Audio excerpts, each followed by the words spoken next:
ہمارے ہاں بہت ساری چیزوں کو سن سن کے اور بہت سارے معاملات کو دیکھ دیکھ کے ہم سمجھتے ہیں کہ یہ روٹین کی بات ہے، ہر سال روزے آتے ہیں، ہر سال رکھنے ہوتے ہیں۔ چونکہ یہ بڑا عظمت اور قدر والا مہینہ ہے، لیکن چونکہ خود چل کے آتا ہے تو جو چیز خود چل کے آتی ہے اس کی کئی دفعہ قدر کمزور ہو جاتی ہے۔ لہذا ہم روٹین کے فضائل سنتے ہیں، روٹین میں اسے لیتے ہیں۔ میرے عزیز، ہماری محافل جب ہوتی ہیں نا، محافل، تو ان میں نقیب محفل ہوتا ہے، اسٹیج سیکرٹری بھی لوگ اس کو کہتے ہیں، اور بھی کئی ناموں سے پکارتے ہیں۔ وہ آنے والے شخصیت کا تعارف کراتا ہے، کہتا ہے کہ فلاں صاحب آنے والے ہیں، پھر یہ بھی کہتا ہے کہ وہ بڑے اچھے ہیں، بڑے خوبصورت بولتے ہیں، اب میں فلاں قاری صاحب کو دعوت دینے لگا ہوں۔ قاری صاحب جو ہیں وہ بڑی اچھی تلاوت کرتے ہیں، بڑی اچھی ان کی آواز ہے اور بڑا اچھا ان کا لہجہ ہے، وہ تعارف کرا رہا ہوتا ہے۔ پھر نعت خواں کے حوالے سے بھی اس طرح کے وہ تعریفی کلمات ادا کرتا ہے، لیکن لوگ بعض اوقات سمجھتے ہیں کہ ان بیچاروں کی ڈیوٹی ہے، انہوں نے یہ کام کرنا ہی ہے، ان کی ذمہ داری ہے۔ اور اسی طرح ہوتا بھی ایسے ہی ہے۔ ہماری محافل کے جو اکثر نقیب حضرات ہوتے ہیں، ان کے جملے رٹے رٹائے ہوتے ہیں، وہ انہوں نے سب کو کہنے ہی ہوتے ہیں، وہ کہے جاتے ہیں۔ لیکن اگر کسی محفل کے اندر نقیب محفل کوئی بہت بڑا عالم ہو،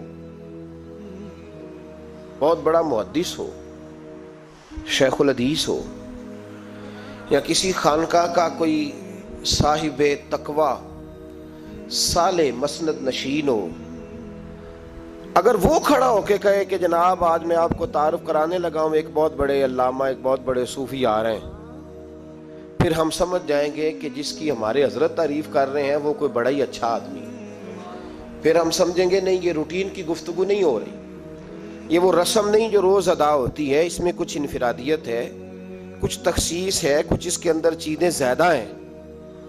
وہ پھر انفرادی طور پر ہم تھوڑا سا اس کو زیادہ درجہ دیں گے۔ نہیں، حضرت جی کہہ رہے تھے آج میں نے قبلہ سے سنا ہے، آج فلاں شیخ اور صوفی نے فلاں کی تعریف کیا، تو بات کچھ زیادہ ہوگی۔ میرے بھائیوں، مثال دی ہے آپ کو سمجھانے کے لیے کہ رمضان المبارک وہ عزت اور عظمت والا مہینہ ہے جس کا تعارف کسی عام آدمی نے نہیں، رب کریم کے قرآن نے بیان فرمایا ہے اور میرے مصطفیٰ کریم کی زبان اطہر نے بیان فرمایا ہے۔ لیکن آنے سے پہلے بخاری مسلم میں حدیث ہے، حضرت سلمان فارسی رضی اللہ تعالیٰ عنہ کہتے ہیں رمضان شروع ہونے سے پہلے نبی پاک نے ہمیں مسجد میں بلایا اور خطبہ ارشاد فرمایا باقاعدہ، اور ارشاد فرمایا لوگو تم پر ایک مہینہ آنے والا ہے جس میں اللہ اپنے بندوں پر خاص قسم کی رحمتوں کا نزول فرماتا ہے۔ خود رسول پاک نے ہمیں کس قدر زیادہ اس مہینے کا اکرام کرنا ہے اور کس قدر زیادہ اس کو اہمیت دینی ہے، اور کس قدر زیادہ ہمارے لیے وہ باعث عظمت ہے کہ جس مہینے کے فضائل خود رسول پاک علیہ السلام نے بیان فرمائے۔ اور نبی پاک صلی اللہ علیہ وسلم نے فرمایا کہ اس مہینے میں تم نفل پڑھو گے تو اللہ فرض کے برابر ثواب عطا فرمائے، اور فرض کا ثواب اللہ 70 گنا عطا فرمائے۔ کتنا؟ بولیے۔ اچھا ہوتا پتہ کیا ہے؟ ہمارے ہاں لوگوں کو پتہ چل جائے نا فلاں کاروبار آج کل زیادہ صحیح چل رہا ہے، تو سارے لوگ وہی کاروبار شروع کر لیتے ہیں۔ سی این جی کچھ دنوں بڑی زبردست تجارت ہوتی تھی، تو میرا خیال ہے کہ ہر کلومیٹر پر الا ماشاءاللہ سی این جی نظر آتی تھی۔ اب لوگوں نے سمجھ لیا ہے کہ شاید کھانا کھانے کا لوگوں کا مزاج زیادہ ہے، تو ہم جس چوک میں کھڑے ہوتے ہیں، جس جگہ جاتے ہیں، وہاں لوگ سب سے پہلے بتاتے ہیں کہ یہاں فلاں ہوٹل بڑا معروف ہے، اس پہ آپ کو کھانا کھلائیں گے۔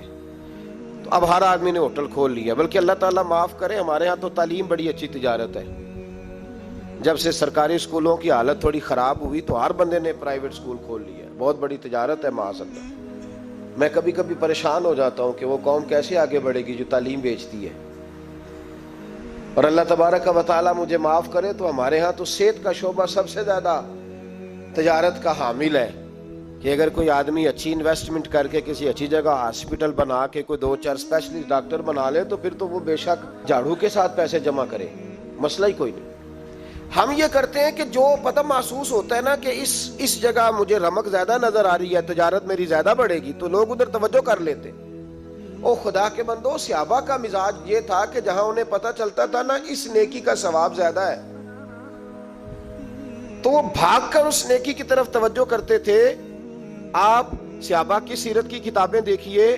حضرت انس بن مالک رضی اللہ تعالیٰ عنہ فرماتے ہیں جب نبی پاک علیہ السلام نے رمضان کی شان بیان کی تو صحابہ کا یہ مزاج بن گیا کہ وہ اپنے سارے کام رمضان سے پہلے سمیٹ لیتے تھے.